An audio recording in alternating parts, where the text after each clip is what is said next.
Welcome back. ನಾನು ನಿಮ್ಮ ಕೇಳಪ್ಪ ಅಂತ ಹೇಳ್ತೇನೆ. ಏನಪ್ಪ ಅಂತ ಹೇಳಿದರೆ, ಜೀವನದಲ್ಲಿಲ್ವಾ ನಾವು ಏನಾದರೂ ಮಾಡಬೇಕು ಅಂದ್ಕೊಂಡಾಗ ಯಾರು ನಮ್ಮ ಜೊತೆ ಬರಲ್ಲ. ಬಟ್ ಜೀವನದಲ್ಲಿ ನಾವು ಯಾವಾಗ ಮುಂದೆ ಹೋಗ್ತೀವಲ್ಲ, ಆವಾಗ ನಮ್ಮ ಜೊತೆ ಎಲ್ಲರೂ ಬರ್ತಾರೆ. ಬಟ್ ನಾನು ಅಂದ್ಕೊಂಡಿರೋ ಥರ ಇವಾಗ ನಾನು ಸೋಷಿಯಲ್ ಮೀಡ್ಯಾದಲ್ಲಿ ವೀಡಿಯೋ ಮಾಡ್ತಿದ್ದೇನೆ. ಬಟ್ ನಾನು ಅಷ್ಟು ವೀಡಿಯೋ ಮಾಡಲ್ಲ, ಅದು ನಿಮಗೆ ಗೊತ್ತುಂಟು. ಮುಂಚೆ ಮಾಡಿದೆ ಅಂತ ಹೇಳಿದ್ರೆ ಈ ಚಾನಲ್ ಅಲ್ಲ, ಮುಂಚೆ ಚಾನಲ್ ಮಾಡಿದಾಗ ಇದು ಮಾಡ್ತಿಲ್ಲ. ಬಟ್ ಏನಪ್ಪ ಅಂತ ಹೇಳಿದರೆ, ಎಲ್ಲರಿಲ್ವಾ ನಮಗೆ ವೀಡಿಯೋ ಮಾಡಲಿಕ್ಕೆ ಬರಲ್ಲ, ಸಪೋರ್ಟ್ ಮಾಡಲ್ಲ.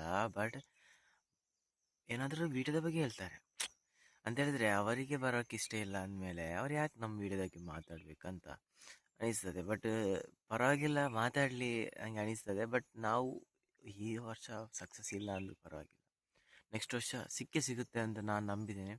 ವಿಡಿಯೋ ಮಾಡುವ, ಬಟ್ ನನಗೆ ಸಹ ಇದಾಗ್ತಿದೆ ಅಂತ ಹೇಳಿದ್ರೆ ಟೆನ್ಷನ್ ಹಾಗೆ ಹೀಗೆ ಸ್ವಲ್ಪ ಇದೆ. ಹೇಳಲಿಕ್ಕಾಗಲ್ಲ, ಏನಾದರೂ ಪ್ರಾಬ್ಲಮ್ ಇರುತ್ತೆ ಅಲ್ವಾ, ಎಲ್ಲರಿಗೊಂದೊಂದು ಪ್ರಾಬ್ಲಮ್ ಇರುತ್ತೆ. ಹಾಗೆ ನಮಗೆ ಪ್ರಾಬ್ಲಮ್ ಇದೆ ಅಂತ ಹೇಳಿದ್ರೆ ಎಲ್ಲ ವೀಡಿಯೋ ಮಾಡಲಿಕ್ಕೆ ಆಗಲ್ಲ. ಹಾಗೆ ಓಕೆ, ಸಪೋರ್ಟ್ ಇದೆ, ಥ್ಯಾಂಕ್ ಯು ಅಂತ ಹೇಳ್ತೇನೆ. ನೆಕ್ಸ್ಟ್ ವೀಡಿಯೋ ಸಿಗೋಣ. ಬಾಯ್ ಬಾಯ್, ಟಾಟಾ.